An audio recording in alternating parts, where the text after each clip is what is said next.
ఈరోజు ఏం జరగబోతుందో తెలుసుకుందామా? ఇంక ఎపిసోడ్లోకి వెళ్ళిపోతే చాలా సంతోషంగా ఇక రామాని హక్ చేసుకుంటాడు. ఇక రామ, సార్ ఏమైంది ఇంత సంతోషంగా ఉన్నారు?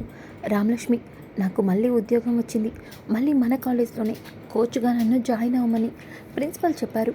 ఇదంతా నాకు చాలా సంతోషంగా ఉంది. అసలు ఇదంతా ఎలా జరిగిందో తెలుసా అని అంటూ ఉంటే ఇక రామలక్ష్మి, సార్ నాకంతా తెలుసు.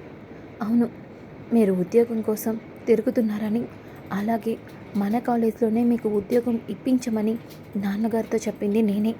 అవును అని అనగానే ఒక్కసారిగా శౌర్య, రామలక్ష్మి అంటే అవును సార్, ఎందుకంటే ఆ కాలేజ్లోనే మీ పరువు పోయింది. అక్కడ అందరూ కూడా మిమ్మల్ని మంచివారు కాదు అనుకుంటున్నారు. అదే గౌరవం మళ్ళీ మీకు దక్కాలని నేనే నాన్నతో చెప్పాను అని అంటూ ఉంటే ఇక వెంటనే శౌర్య రామలక్ష్మిని హక్ చేసుకుని, రామలక్ష్మి అందుకేనేమో మనం మేడ్ ఫర్ ఈచ్ అదర్, మన ఇద్దరి ఆలోచనలు, ఇద్దరు ఆనందం ఒకే రకంగా ఉంటాయి. నిజం రామలక్ష్మి, నిజంగా నేను చాలా లక్కీ. ఈరోజు నాకు ఎంత సంతోషంగా ఉంది తెలుసా? నేను ప్రేమించిన అమ్మాయి నా పక్కన ఉంది, అలాగే పోయిన నా ఉద్యోగం నాకు తిరిగి మళ్ళీ దొరికింది. ఇంకా రఘురామ్ గారు నన్ను మావయ్య అని పిలవమన్నారు. ఆయనతో కలిసి బండి మీద వెళ్తూ ఉంటే నాకెంత ఆనందంగా అనిపించింది తెలుసా? అసలు ఇవన్నీ నా లైఫ్లో నీ వల్లే వచ్చాయి రామలక్ష్మి. నిజంగా నేను చాలా లక్కీ అంటూ ఒక్కసారిగా రామలక్ష్మిని హక్ చేసుకుంటాడు.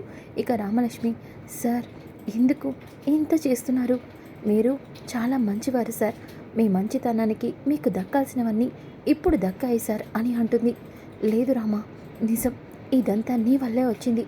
ఇది పబ్లిక్ ప్లేస్ అవ్వటం నేను ఇలా ఉంటున్నా, లేదంటే అని చెప్పి రామలక్ష్మిని పైకెత్తేసి ఇక తిప్పేస్తూ ఉంటాడు. ఇక రామలక్ష్మి, సార్ నా కళ్ళు తిరుగుతున్నాయి, దించండి సార్ అని చెప్పేసి ఇక రామలక్ష్మి రఘురామ్ ఇద్దరు కూడా మాట్లాడుకుంటూ ఉంటారు. ఇంకా ఒక పక్కన పద్మ అలాగే పార్వతి ఇద్దరు కూడా, బాబోయ్ వదిన, నువ్వు అన్నంత పని చేయకపోతే అది నిజంగానే మనల్ని చంపేస్తుంది. ఎలాగోలాగా నువ్వే సీనుని అమెరికా వెళ్లకుండా ఒప్పించు. ఒప్పిస్తానే, ఒప్పించక చస్తానా? ఏరుకోరి దీన్ని కోడలుగా చేసుకున్నాను. అప్పటి నుంచి నెత్తి మీద తాండవం చేస్తుంది. దీనివల్ల ఎన్ని హింసలు పడాల్సి వస్తుందో. అయినా మా వదిన పెట్టిన శాపమే నిజమైంది. ఆ రోజు ఆ చారుని కోడల్ని చేసుకుంటే ఖచ్చితంగా నేను ఇంతకింత అనుభవిస్తాను అంది. ఇప్పుడు అదే జరుగుతుంది. ఆ ఆద్య ఎప్పుడు చూసినా అత్తయ్య అంటూ ప్రేమగా మాట్లాడేది. నన్ను ఇబ్బంది పెట్టే పని ఒక్కటి కూడా చేసేది కాదు. నేను అనవసరంగా తప్పు చేశానే అని అంటూ ఉంటే, వదిన తప్పప్పుల గురించి తర్వాత మాట్లాడుకుందాం, ముందు వెళ్ళి సీనుతో మాట్లాడు అని అంటూ ఉంటే అప్పుడే చారు అక్కడికే వస్తుంది. అత్తయ్య, ఏంటి మాట్లాడావా సీను బావతో? మాట్లాడుతున్నానే, ఇదిగో వెళ్తున్నాను అని చెప్పి పద్మ ఇంకా సీను దగ్గరికి వస్తుంది. ఇంతలోకి పార్వతి చారు ఇక గుమ్మం ముందు నుంచొని వాళ్ళిద్దరు ఏం మాట్లాడుతున్నారనే చూస్తూ ఉంటే ఇక సీను, అమ్మా ఇదంతా నీ వల్లే నా జీవితం ఇలా నాశనమైంది అని అంటూ ఉంటే ఇంకా పద్మ, ఒరే నీ జీవితం అంటావేంట్రా, ఇప్పుడు నా పరిస్థితి కూడా అలాగే ఉంది అని అంటూ ఉంటే ఇక చారు కోపంగా అక్కడి నుంచి చూస్తుంది. వెంటనే సీను, నీకేమైందమ్మా? నీకు ఇప్పుడు బాగానే ఉంది కదా, అయినా నువ్వు వచ్చినప్పటి నుంచి కిరోసిన్ స్మెల్ వస్తుందేంటి అని అంటూ ఉంటే, అది కిచెన్లో కిరోసిన్ కాళ్ళ మీద వణిగిందిలేరా, ఇప్పుడు అవన్నీ ఎందుకు కానీ నీకు ఒక విషయం చెప్తాను విను. ఏంటమ్మా అది? నువ్వు అమెరికా వెళ్ళాలనుకుంటున్నావంట కదా, నీతో ఎవరు చెప్పారమ్మా? అది ఎవరు చెప్తే ఏంట్రా, నువ్వు అమెరికా వెళ్ళాలనుకుంటున్నావా? ముందు ఆ విషయం చెప్పు. అవును, వెళ్ళాలనుకుంటున్నాను. ఆద్య కోసమే అక్కడికి వెళ్ళాలనుకుంటున్నాను. నువ్వు నాకు ఇష్టం లేకపోయినా బలవంతంగా చారుతో నాకు పెళ్లి జరిపించావు. నేను సంతోషంగా ఉండలేకపోతున్నాను. అందుకే అమెరికా వెళ్ళిపోదాం అనుకుంటున్నాను. అక్కడ ఆద్యని చూస్తూనైనా జీవితం గడిపేస్తాను. అదే నాకు మిగిలింది కదా అని అంటాడు. అది కాదురా సీను, ఇక్కడ అందరూ ఉండగా నువ్వు అమెరికా వెళ్ళిపోతే మేమేమవ్వాలరా? నిన్ను పెళ్లి చేసుకున్న చారు ఏమవ్వాలి? అమ్మా, దాని గురించి అస్సలు మాట్లాడద్దు. అసలు నేను ఇక్కడ ఉండను అంటున్నానికి కారణమే అది. దాని పేరు కూడా ఎత్తమాకు. సీను, అది కాదురా, నేను చెప్పేది వినరా అని అంటూ ఉంటే ఇక చారు పార్వతిని కూడా వెళ్ళమంటుంది. పార్వతి కూడా వచ్చి, అది కాదు సీను, మీ అమ్మకి నువ్వు ఒక్కగానొక్క కొడుకువి. నువ్వు అమెరికా వెళ్ళిపోతే ఎలా ఉంటుంది పిన్ని? ఈ విషయంలో ఉంటే ఇంకా సీను ఎవరు ఏం చెప్పినా సరే ఇక నేను ఆద్యని వదిలే ప్రసక్తి లేదు. నేను అమెరికా వెళ్తున్నాను అని చెప్పి సీను అక్కడి నుంచి కోపంగా వెళ్ళిపోతాడు. ఇక చారు వీడన్నంత పని చేసేటట్టున్నాడు, ఇప్పుడు ఏం చేయాలి అని అనుకుంటూ ఉంటుంది. ఇక ఇంతలోకి అవుతుంది. ఉదయమైన తర్వాత ఇంటికి ఒక వ్యక్తి వస్తాడు. ఇక అతన్ని చూసి, రఘురామ్, ఎవరు కావాలండి మీకు? శ్రీను కావాలండి అని వెనకాలనే, శ్రీనునా? ఇప్పుడే పిలిపిస్తా ఉండండి. శ్రీను అని అంటూ ఉంటే అప్పుడే అందరూ కూడా హాల్లోకి వస్తారు. ఎవరా అతనని అందరూ కూడా విచిత్రంగా చూస్తూ ఉంటే ఇక శ్రీనుని చూసి, మీరు పాస్పోర్ట్ అప్లై చేశారు కదా, మేము వెరిఫికేషన్ కోసం వచ్చాం, ఒకసారి మీ ఆధార్ కార్డు అలాగే మీ చెప్పండి అని వెనకాలనే ఒక్కసారిగా ఇంట్లో అందరూ షాక్ అయిపోతారు. ఇక రఘురామ్, శ్రీను, పాస్పోర్ట్ ఎందుకు నీకు? నువ్వేమైనా అమెరికా వెళ్తున్నావా ఏంటి? లేదు మావయ్య, నేను ఉద్యోగానికి అప్లై చేశాను కదా, రేపు ఎప్పుడైనా ఉద్యోగంలో నన్ను అమెరికా కానీ ఏదైనా ఫారెన్ కంట్రీకి పంపించినప్పుడు పాస్పోర్ట్ కావాలి కదా, అందుకే ఎందుకైనా మంచిదని పాస్పోర్ట్ అప్లై చేస్తున్నాను అని వెనకాలనే ఇక ఒక్కసారిగా ఇంట్లో పార్వతి, పద్మ షాక్ అవుతారు. మేమెంత చెప్పినా మా మాట వినకుండా పాస్పోర్ట్ అప్లై చేసి అమెరికా వెళ్ళిపోదాం అనుకుంటున్నావా అని అనుకుంటూ ఉంటే ఇంకా ఒక పక్కన ఆద్య అయితే, సీను, ఇదంతా ఎందుకు ఇలా చేస్తున్నావు అని అనుకుంటూ ఉంటే ఇక రఘురామ్, అంటే ఏంటి సీను, నీకు ఉద్యోగం వస్తే అమెరికా వెళ్ళమంటే వెళ్ళాలి కదా మావయ్య, తప్పదు కదా, అందుకే శ్రీను ఇక ఆ పాస్పోర్ట్ వెరిఫికేషన్ మీద సంతకం చేస్తాడు. అలాగే అతనికి డీటెయిల్స్ అన్నీ ఇస్తాడు. ఇక అతను, సరే సార్, నేను వెళ్తున్నాను, మీ మీద ఎలాంటి కేసులు లేవు కదా? లేదు, నా మీద ఒక్క కేసు కూడా లేదు అని చెప్పేసి అనగానే ఇక అతను అక్కడి నుంచి వెళ్ళిపోతాడు. ఇంతలోకి చారు కోపంగా అక్కడి నుంచి బయటికి వచ్చేస్తుంది. ఇంతలోకి అప్పుడే చలపతి కూడా ఇంటికి వస్తాడు. ఇక పద్మ, పార్వతి, చలపతి, చారు నలుగురు కూడా గదిలోకి వెళ్తారు. ఇక వెళ్ళి, ఏం చేద్దామనుకుంటున్నారు? నా జీవితాన్ని చెప్పండి అని చారు అంటూ ఉంటే, నువ్వు మమ్మల్ని అంటావేంటే, వాడిని ఎంత బతిమాలన్నా వాడు ఉండనంటున్నాడు, మరి మేమేం చేయాలి? నేనేం చేయాలో నేను చెప్తాను అని చలపతి అంటాడు. ఏం చెప్తావు నాన్న? ఏదైనా ఐడియా ఉందా నీ దగ్గర? ఉంది, మనం వెంటనే సీను మీద రేప్ కేసు పెట్టాలి అని అంటాడు. ఒక్కసారిగా పద్మ, పార్వతి, చారు షాక్ అయిపోతారు. ఏంటి, సీను మీద రేప్ కేసా? అసలు ఏం మాట్లాడుతున్నావు, నీకు అర్థమవుతుందా? అర్థమవుతుంది చెల్లమ్మ, ఆ పని చేస్తేనే కేసు ఉండడం వల్ల పాస్పోర్ట్ క్యాన్సిల్ అవుతుంది. ఇక జీవితంలో సీను అమెరికా వెళ్ళలేడు. ఎలా ఉంది నా ఐడియా? సూపర్ నాన్న, చాలా బాగుంది. ఐడియా బాగానే ఉంది, కానీ సీను మీద రేప్ కేసు ఎవరు పెడతారు? పెట్టడానికి నేను ఒక అమ్మాయిని సెట్ చేస్తాను కదా. చూడండి, మీ పని ఒక్కటే, సీనుకి ఎలా అయినా ఈ మందు బాటిల్ని తాగించండి. ఆ తర్వాత సీనుతో అమ్మాయి మీద, నానా ఏం మాట్లాడుతున్నావు నువ్వు నా నాన్నవి, నేను నీ కూతుర్ని, సీను బావ నా భర్త. సీను బావ ఒక అమ్మాయి విషయంలో వచ్చి, అమ్మా చారు, నేను ఎలా కనిపిస్తున్నా నీ కంటికి? ఈ మందు బాటిల్ శ్రీనుతో తాకించండి. ఇక కథ అంతా నడిపేది నేను. ఇది తాగక సీను స్పృహ కోల్పోతాడు. తర్వాత నేను సెట్ చేసిన ఆ అమ్మాయి సీనుతో పాటు గదిలో ఉంటుంది. తర్వాత పోలీసులు వస్తారు.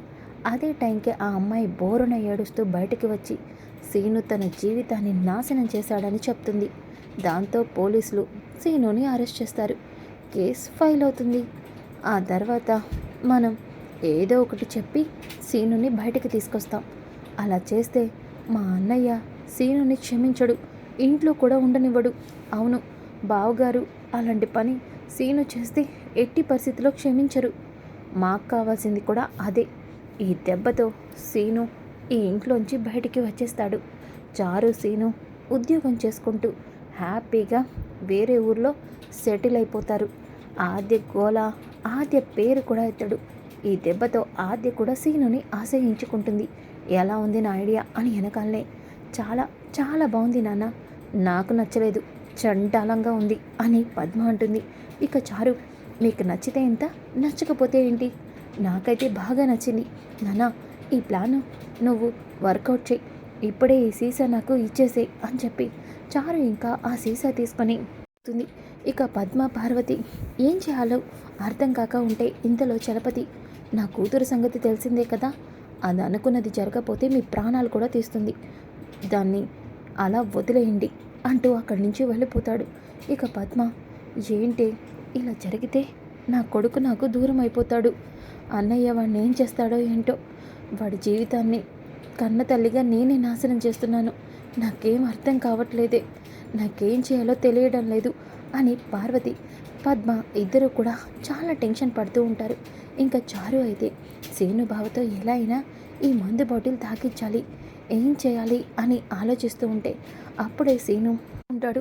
ఇక వెంటనే చారు గబగబా అక్కడి నుంచి లోపలికి వెళ్ళి ఒక బాటిల్లో డ్రింక్ని అలాగే మందుని రెండింటిని కూడా మిక్స్ చేసేసి ఇంకా సీను దగ్గరికి వస్తుంది. ఇంకా సీను, ఏంటి అట్టుగా నిలబడ్డావు? అదేం లేదు బావా అని చెప్పి చేతిలో ఉన్న బాటిల్ని వెనక దాచుతూ ఉంటుంది. వెనక ఏంటేదో దాచుతున్నావు, ఏంటది చూపించు అని చెప్పి బలవంతంగా చారు చేతిలోంచి బాటిల్ లాక్కుంటాడు. ఏంటిది, నాకెందుకు చూపించట్లేదు? అది సీను బావా, ఆద్య నీ కోసం ఇందాక రూమ్కి తీసుకొచ్చి ఇస్తుంటే నేనే తీసుకున్నాను. కానీ ఇది నువ్వు తాగడం నాకు ఇష్టం లేదు. ఆద్య ఇచ్చింది కాబట్టి, అందుకే దీన్ని పడేద్దామని దీన్ని తీసుకెళ్తుంటే నువ్వు చూసేసావు. ఆద్య ఇచ్చిందా?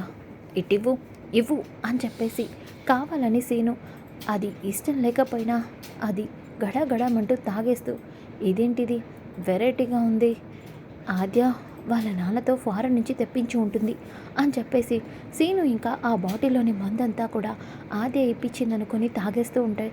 చారు, అమ్మయ్య నా ప్లాన్ సక్సెస్ అయింది అని అనుకుంటుంది. ఇంతలోకి చలపతికి ఫోన్ చేసి, నాన్న నువ్వు చెప్పినట్టే సీను బావకి మందు తాగించా. సీను బావ ఇప్పుడు చాలా మత్తులో ఉన్నాడు. నువ్వు ఏర్పాట్లు చేశావా? అంతా రెడీగా ఉందమ్మా. నువ్వు వెంటనే మన గడ్డివాము ఉంది కదా, అక్కడికి సీనుని తీసుకొని వచ్చేసి మిగతాది నేను చూసుకుంటాను అని అంటాడు. ఇక చారు సీనుని తీసుకొని గడ్డివాము వైపు వెళ్తూ ఉంటే అప్పుడే పద్మ అది చూస్తుంది. ఇది నా కొడుకు జీవితాన్ని నాశనం చేసింది కాకుండా వాడి బుద్ధి మీద కూడా దెబ్బ కొడుతుంది. అలా జరిగితే సీను ఖచ్చితంగా ప్రాణాలతో ఉండడు. అన్నయ్య వాడిని క్షమించడు. అసలు వాడిని మనిషిగా కూడా ఎవ్వరు చూడరు. ఇలా జరగకూడదంటే, దీన్ని ఆపాలంటే కేవలం ఆద్య వల్లే అవుతుంది. అవును, ఆద్య మాత్రమే వీడిని కాపాడగలదు అని పద్మ ఆద్య దగ్గరికి వెళ్తుంది. ఇక ఆద్య, అత్తయ్య నాతో ఏమైనా మాట్లాడాలా? ఎందుకు నన్ను ఇక్కడికి పిలిపించారు అని అంటూ ఉంటే ఒక్కసారిగా పద్మ వెళ్ళి ఆద్య చేతులు పట్టుకుంటుంది. ఇక ఆద్య, ఏమైంది అత్తయ్య? అమ్మ ఆద్య, నువ్వే సీనుని కాపాడాలి. అవును, ఇన్నాళ్ళు నా కోపంతో నా మొండితనంతో నిన్ను నా కోడల్ని చేసుకోకూడదని నేనే వాడి నుంచి నిన్ను దూరం చేశాను. కానీ ఇప్పుడు ఆ చారు వల్ల వాడు అందరితో మాట్లాడాల్సింది వస్తుంది. అది చేసే పనికి రేపు అన్నయ్య వాడిని చీకొట్టచ్చు. వాడు స్టేషన్కి వెళ్ళొచ్చు. అందరూ వాడిని ఆశ్రయించుకోవచ్చు. ఏంటి అత్తయ్య, సీనుకి ఏమైంది? ఎందుకు మీరు అలా మాట్లాడుతున్నారు? చారు ఏం చేసింది చెప్పండి. చారు చాలా పెద్ద కుట్ర చేస్తుంది. అవును, వాడు అమెరికా వెళ్తున్నాడని పాస్పోర్ట్ క్యాన్సిల్ అవ్వాలని వాడి మీద రేప్ కేసు పెట్టించడం కోసం వాడితో మందు తాగించి గడ్డివాం దగ్గర ఒక అమ్మాయిని కుదిర్చారు. ఇదంతా వాళ్ళు కావాలని చేస్తున్నారు. దీని నుంచి వాడిని కాపాడేది నువ్వు మాత్రమే. ఆద్య, నువ్వే ఎలా అయినా కాపాడాలి. అవును, దయచేసి ఈ విషయంలో నాకు హెల్ప్ చెయ్యు అని అంటూ ఉంటే, అత్తయ్య సీను బావని నేను కాపాడుతాను, మీరేమీ టెన్షన్ పడద్దు, ఇప్పుడే నేను వెళ్తున్నాను అని ఆద్య ఇక గడ్డివాం దగ్గరికి బయలుదేరుతుంది. ఇంతలోకి చారు సీనుని తీసుకొని గడ్డివాం దగ్గరికి వస్తుంది. ఇక సీనుని లోపల పడుకోబెట్టి ఇంతలోకి ఆ అమ్మాయిని అక్కడే ఉండమని చెప్పి చలపతి, అమ్మా చారు, మన ఇద్దరం ఇంకా వెళ్ళిపోదాం. ఇక్కడికి ఇంకెవరైనా వస్తే మనల్ని చూస్తే ఇదంతా మనమే చేశామని అర్థమైపోతే సీను మనల్ని చంపేస్తాడు. అందుకే మనం ఇక్కడి నుంచి వెళ్ళిపోదాం పద అని చెప్పి ఇద్దరు వెళ్ళిపోతారు. ఇంతలోకి అప్పుడే ఆద్య అక్కడికి వస్తుంది. వచ్చేసరికి ఆ రూమ్లో ఉన్న ఆ అమ్మాయి, వీళ్ళు చెప్పే పనికి రాత్రి నుంచి ఉదయం వరకు మెలకుగా ఉండాలా ఏంటి? ఇప్పుడే పోలీసులు పిలిపిస్తే ఓ పని అయిపోతుంది అని చెప్పేసి ఇక ఆ అమ్మాయి బయటికి వచ్చి పోలీసులకి ఫోన్ చేస్తుంది. ఇంతలోకి ఆద్య లోపలికి వెళ్ళి, శ్రీను కళ్ళు తెరువు అని చెప్పి సీనుని లేపుతూ ఉంటే సీను మాత్రం కళ్ళు తెరవడు. ఇక ఇంతలోకి బయట ఉన్న ఆ అమ్మాయి పోలీసులకి తనను సీను ఇబ్బంది చేస్తున్నాడని, ఇక తన మీద అఘాయిత్యం చేస్తున్నాడని కాపాడమని పోలీసులకి ఫోన్ చేస్తుంది. ఇంతలోకి పోలీసులు గబగబా అక్కడికి బయలుదేరుతారు. ఇక ఇంతలోకి ఆద్య, సీను బావా లే అని లేపుతూ ఉంటే సీను మాత్రం అటు ఇటు తులడంతో ఆద్య మీద పడతాడు. అలాగే ఆద్య జుట్టు, ఆద్య బట్టలు నలుగుతూ ఉంటాయి. ఇక సీను ఆద్య మీద పడటం వల్ల ఆద్యకి ఇక ఆద్య సీను ఇద్దరు కూడా అలా గదిలో ఉండడంతో ఒక్కసారిగా అక్కడికి పోలీసులతో పాటు రఘురామ్ గారు అలాగే రఘురామ్ ఫ్యామిలీ మొత్తం వస్తారు. ఇక చారు అలాగే చలపతి మన ప్లాన్ సక్సెస్ అయిందని చెప్పేసి వాళ్ళు కూడా హ్యాపీగా అక్కడికి రాగానే ఒక్కసారిగా రూమ్ తలుపు తీస్తే ఆద్య అలాగే సీను ఉంటారు. ఇదేంటి ఆద్య ఉంది ఇక్కడ, మనం పురమాయించిన ఆ అమ్మాయి ఏది అని అనుకుంటూ ఉంటే ఆ అమ్మాయికి ఎవరికో యాక్సిడెంట్ అయిందని ఫోన్ రావడంతో అక్కడి నుంచి వెళ్ళిపోతుంది. ఇక ఒక్కసారిగా రఘురామ్ సీను ఏంటిది అని గట్టిగా అరుస్తాడు. ఒక్కసారిగా సీను కొడతాడు. సీను కళ్ళు తెరిచి చూసేసరికి షాక్ అయిపోతాడు. ఇక ఆద్య విషయంలో సీను తప్పు చేశాడని అందరూ అనుకుంటారు. పెళ్ళయ్యి ఆద్య విషయంలో ఇలాంటి తప్పు చేస్తావా, నిన్ను చంపేస్తాను అని అంటూ ఉంటే ఒక్కసారిగా అమ్మో ఇదేంటి మొత్తం సీన్ రివర్స్ అయినట్టుంది అని టెన్షన్ పడుతూ ఉంటే ఇక పద్మ ఏమో అన్నయ్య ఇందులో వాడి తప్పేమీ లేదు, దీనంతటికి కారణం ఈ చలపతి ఈ చారునే. అవునన్నయ్య, సీను ఎక్కడ పాస్పోర్ట్ తోసుకొని అమెరికా వెళ్ళిపోతాడనని నేను పాస్పోర్ట్ క్యాన్సిల్ చేయించడం కోసం వీళ్ళు ఈ నాటకం ఆడించారు. వీడి మీద రేప్ కేసు పెట్టించి వాడితో ఎలా అయినా కేసు మీద గెట్టడం వల్ల పాస్పోర్ట్ క్యాన్సిల్ అవుతుందని ఇదంతా చేయించారు.